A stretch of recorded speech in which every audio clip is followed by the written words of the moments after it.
Hello friends, कैसे हैं आप सभी। आई होप आप सभी अच्छे होंगे और मन लगा करके पढ़ाई कर रहे होंगे। आज की क्लास में हम लोग देखेंगे फ्लोएम के बारे में, क्योंकि पिछले क्लासों में हमने पादप में परिवहन देख रहे थे हम लोग, उसमें से जाइलम का पूरा क्रिया हो चुका था, फ्लोएम रह गया था, वो भी हो चुका था। लेकिन क्या है ना कि मोबाइल हीट होने की वजह से ये कट गया था, वीडियो ही क्या हो गया था वहाँ पर से कट गया था। बाद में जब हम देखे तो पता चला कि पूरा वीडियो बना ही नहीं है। तो चलिए आज की क्लास में उसको कंप्लीट कर लेते हैं हम लोग। तो हमारा क्या था, जैसे हमने बात रखा था कि पेड़ पौधे के कितने भाग होते हैं परिवहन के लिए। एक होता है जल और खनिज लवण, और दूसरा होता है आपका खाद्य पदार्थ यानी कि भोजन का परिवहन। दो चीजों का परिवहन होता है, जो कि जल का परिवहन जाइलम कर देता है रूट के थ्रू, और बच जाता है हमारा फ्लोएम। तो जो ये फ्लोएम है, जो ये हमारा क्या है फ्लोएम है, ये हमारा रह गया था। और इसका ये किसका परिवहन करता है, तो खाद्य पदार्थों का यानी कि भोजन का। जैसे कि ये हमारा क्या है, एक पेड़ है। क्या है हमारा, एक पेड़ है। हम इसको ऐसे बना लेते हैं। सपोज कीजिए कि ये क्या है, पेड़ है। यहां से कुछ शाखाएं निकली हुई है, बहुत सारे पेड़ के शाखाएं भी होते हैं ना। तो ये यहाँ पर क्या है, एक छोटा सा शाखा है। इधर भी बहुत सारा होता है। चलिए, तो अब यहां से ये जो पत्ती आप देख रहे हैं, इस पत्ती से मान के चलिए हमारा क्या निकल रहा है। इस पत्ती से क्या होता है कि प्रकाश संश्लेषण की प्रक्रिया होती है। किसके थ्रू, तो स्टोमाटा जो होता है हमारे इस पत्ती में, पेड़ पौधों के हर एक पत्ती में जब आप पत्ती का ऐसे एक भाग काटिएगा, ऐसे जब आप काटते हैं तो यहां से मोटा सा ऐसे दिखता है, उसके बाद ये पतला पतला इसी में रहता है। ठीक है, तो अब क्या होता है कि जब आप पत्ती को काटिएगा तो इसका थोड़ा सा थिकनेस तो होगा ही, यानी थोड़ा तो मोटा होगा। तो इस मोटाई के अंदर यानी हर एक भाग में स्टोमाटा छिपा रहता है। ये इतना छोटा होता है कि खुली आंखों से तो नहीं देख सकते हैं। ठीक है, आप यहाँ इमेज के थ्रू देख पा रहे हो स्टोमाटा किस प्रकार का है। तो यहां से ये होता है, रंध्र के द्वारा होता है। तो स्टोमाटा को इंग्लिश में कहते हैं और रंध्र वह हिंदी में हो गया। तो ये जो हमारा प्रकाश संश्लेषण की प्रक्रिया होती है, उसके थ्रू जो हमारा भोजन बना, तो अब ये भोजन जो है सभी भागों में जाना है इसको। तो सभी भागों में ले जाने का जो कार्य करता है, ये कौन करता है, फ्लोएम। और फ्लोएम एक बहुत ही जटिल ऊतक है, और इसकी जो कोशिकाएं होती है जीवित होती है। हम यहाँ पर एक आपको फ्लोएम बनाते हैं कि इसमें किस प्रकार फैला रहता है। इसके अंदर देखिए, ये हमारा चालनी नलिका रहता है, ऐसे पूरा इसमें बिंदु बिंदु टाइप का रहता है ना। और यहां से ये हमारा एक चालनी प्लेट होता है। ठीक है, ये चालनी जैसा ही होता है। जैसे आपने देखा है घर में आटा चला जाता है, आटा तो बहुत छोटा हो गया। तो तोरी वोरी गेहूं से होता है ना, हमारे यहाँ क्या होता है कि गेहूं जब कटा करके आता है तो उसमें बहुत सारा तोरी रहता है। ठीक है, तो उसको चालने के लिए जो चलनी यूज करा जाता है, बिल्कुल उसी प्रकार का इसमें चालनी प्लेट होता है। क्या होता है, चालनी प्लेट, चालनी प्लेट होता है। और ये जो आप देख रहे हो ये वाला भाग, इसको कहते हैं चालनी नलिका। चालनी नलिका, चालनी नलिका। और इसकी कोशिकाएं जो होती है उन्हें जीवित होती है। कैसी होती है, तो कोशिका क्या होती है, जीवित होती है।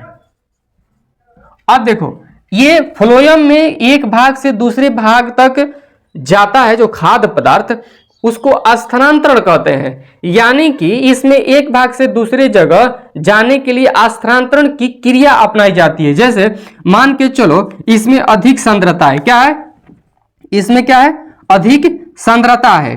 ये तो चलनी जैसा होता है। ठीक है, अधिक सांद्रता है और इसमें कम सांद्रता है। तब बताइए कि इधर से इधर जाएगा कि नहीं जाएगा, इसमें से इसमें जाएगा। अगर इधर कम सांद्रता और इसमें ज्यादा हो गया तो इधर से इधर जाएगा। और इसी क्रिया के थ्रू पूरे भाग में ये क्या होता है, धीरे धीरे फैल जाता है। तो हमने लिख रखा है कि स्थानांतरण पौधों के एक भाग से दूसरे भाग में खाद्य पदार्थों का जलीय घोल के रूप में। अब खाद्य पदार्थ इसे थोड़ी जाएगा, वो जल के थ्रू जाता है, और ये सुक्रोज के रूप में जाता है। किस रूप में जाता है, तो सुक्रोज के रूप में, है ना, प्लस H2, यानी कि जलीय घोल के रूप में ये क्या होता है, पूरे भाग में विकृत हो जाता है, यानी कि फैल जाता है।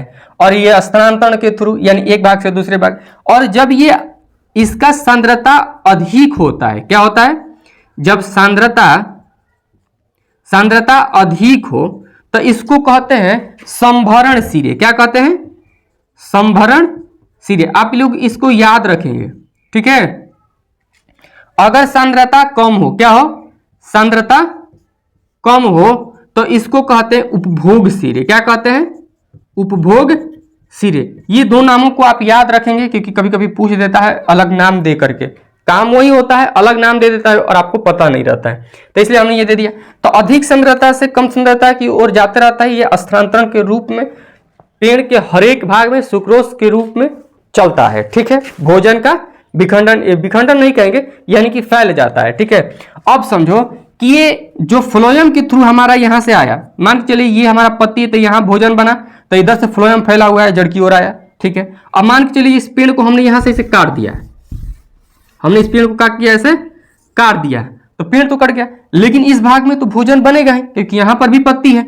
तो यहां जो भोजन अब बनेगा, तो अब बनेगा तो फ्लोएम के थ्रू देखिए यहां आएगा, तो ये इधर भी जाएगा और इधर भी जाएगा। अब बताइए किधर जा रहा है, दो दिशाओं में जा रहा है, इसलिए इसे द्विदिशीय भी कहते हैं। क्या कहते हैं, द्विदिशीय भी कहा जाता है, जबकि जाइलम को एक दिशीय कहा जा रहा था। क्यों, क्योंकि जड़ से केवल ये पत्ती की ओर जाता है, लेकिन ये क्या है कि पत्ती से आकर के सभी भागों में जाता है, या भाग ऊपर हो या फिर नीचे हो, क्योंकि भोजन को जरूरत जड़ को भी है और इस ऊपर टहनी को भी है। तो इस प्रकार से ये हमारा फ्लोएम का काम करता है। तो आइए अब चलते हैं जाइलम और फ्लोएम में अंतर देखते हैं। अंतर सबसे मोस्ट इंपोर्टेंट हो जाता है। कभी भी आपको क्वेश्चन ये नहीं कहेगा कि फ्लोएम को समझाएं या जाइलम को समझाएं, इससे एक क्वेश्चन जरूर उठाता है कि जाइलम और फ्लोएम में अंतर बताएं या फिर अंतर को स्पष्ट करें। बाकी सब ये सारा जो क्वेश्चन है ये ऑब्जेक्टिव उठ जाएगा। ठीक है, जैसे कि फ्लोएम में क्या होता है, चालनी प्लेट होता है, केशिकाएं होता है, कोशिकाएं होता है, वाहिकाएं होता है, इसकी कोशिकाएं जीवित होती है या मृत होती है, ये एक दिशीय होता है या द्विदिशीय होता है। सांद्रण को कहते हैं संभरण सिरे, फिर कम सांद्रता हो तो उपभोग सिरे। क्या इस स्थानांतरण की क्रिया में जो फ्लोएम के द्वारा स्थानांतरण की क्रिया हो रहा है, इसमें ऊर्जा लगता है नहीं लगता है, तो इसमें ऊर्जा का भी खपत होता है। आवाज आ रहा है तो इसको अवॉइड करिए जब, क्योंकि रोड के थोड़ा सा पास में, इस वजह से जो भी गाड़ी चलता है तो आवाज आ जाता है। ठीक है, तो इतना बात समझ में आ गया, ये सब ऑब्जेक्टिव आपसे पूछेगा। तो चलिए फटाफट इसमें हम लोग अंतर देखते हैं। चलिए, तो सबसे पहले हम एक तरफ लिख लेते हैं जाइलम और दूसरी तरफ लिख लेते हैं हम फ्लोएम, और इसमें बीच में हम क्या पार देते हैं, लक्ष्मण रेखा, और अंतर को स्पष्ट किया जाएगा। ठीक है, चलिए सबसे पहला क्या है कि जाइलम जल का वहन करता है। किसका, जल और खनिज का। तो लिख लेंगे जल, खनिज, लवण लिख लीजिए, लवण का परिवहन।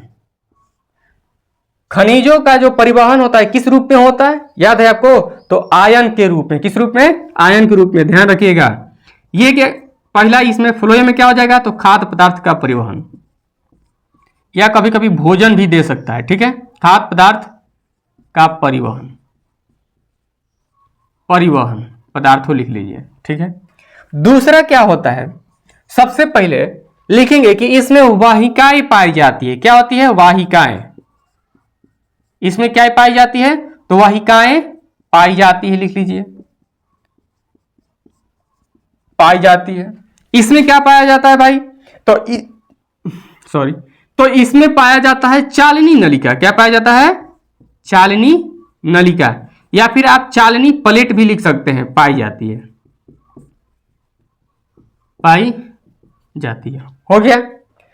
तीसरा हम क्या लिख सकते हैं, तो तीसरा हम लिख सकते हैं कि आपने देखा था कि इसमें परासरण विधि हो रहा था। ये किस विधि से हो रहा था, तो परासरण विधि का उपयोग होता है, आप लिख लीजिए।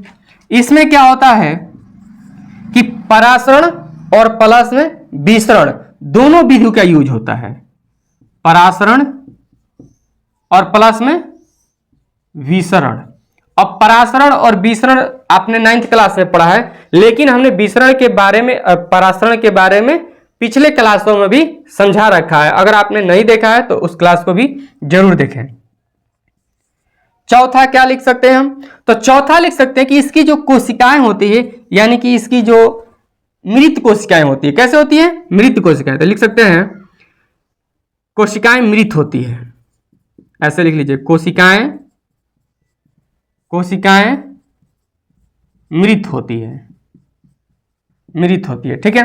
और इसमें चौथा में क्या हो जाएगा कि कोशिकाएं जीवित होती है। कैसी होती है? कोशिकाएं जीवित होती है। ठीक है। पांचवा हम क्या लिख सकते हैं? पांचवा तो जीवित होती है लिख लीजिएगा, पूरा सेंटेंस लिख लीजिएगा आप लोग, है ना। पांचवा क्या लिख सकते हैं बताइए? तो हमने बताया कि जाइलम जो है वो केवल एक ही ओर गति करता है, जड़ से पत्ती की ओर। तो वो चीज लिख लेंगे, ये एक दिशीय होता है। क्या होता है? एक दिशीय होता है। जबकि जो फ्लोएम है ये द्विदिशीय होता है। क्या होता है? द्विदिशीय होता है। ठीक। चलिए, तो हमने जाइलम और फ्लोएम में अंतर को भी स्पष्ट कर लिया है। हालांकि अगर ये 5 नंबर में देगा तो आपको पांचों